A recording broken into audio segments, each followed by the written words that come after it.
तसा मुक्त छंदी असे जन्म माझा, आकाशा मिळाली तुझी ओसरी.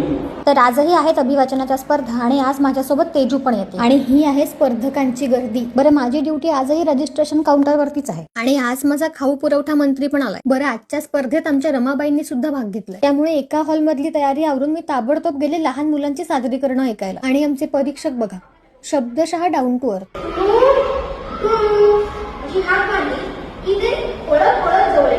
प्रकृतीच्या कारणाने मी आताच्या घरातून बाहेर पडत आहे, तेव्हा माझ्याशी त्या शब्दात डोळी कधीही बोलत नाही. आणि मला हे किती आवडलंय हे म्हणजे चेहऱ्यावर ठळक दिसतं. स्पर्धा फार छान रंगली होती आणि बाजूला आमची कामं चालूच होती. मॅनेजमेंट वाल्यांनाच भुका लागल्या आणि खुद्द उदयजी खादाडी कट्ट्यावरून जेवण घेऊन आलेले आहेत. बरं, मॅनेजमेंटची नवीन माणसं बघताय ना, आणि हा आज पुन्हा सापडला बघा. लंच ब्रेक झाला, आता बक्षीस समारंभ. इथे दीप्तीताई फार जद्दोजहद करून चारूला काहीतरी समजावते. मग लगेचच वळलो परीक्षकांच्या सत्राकडे.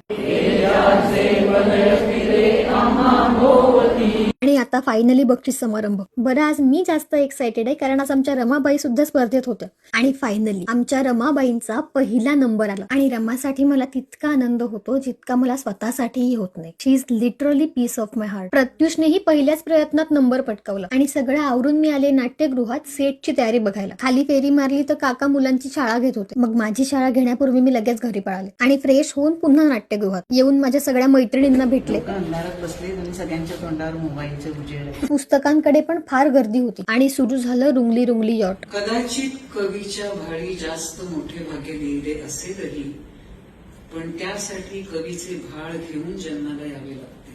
त्या उत्तम कलाकृतीचा अनुभव घेतला आणि उद्याच्या तयारीला लागलो. दीप्तीताईंनी कुपन काउंटर सुरू केलं. मी उद्यासाठी स्टेजची तयारी सुरू केली आणि यांची फालतूगिरी अखंड सुरूच आहे. रात्री 12-12:30 पर्यंत उद्याची सगळी तयारी झाली आणि उद्यासाठी मी फार एक्साइटेड. का ते उद्याच्या ब्लॉग मध्ये.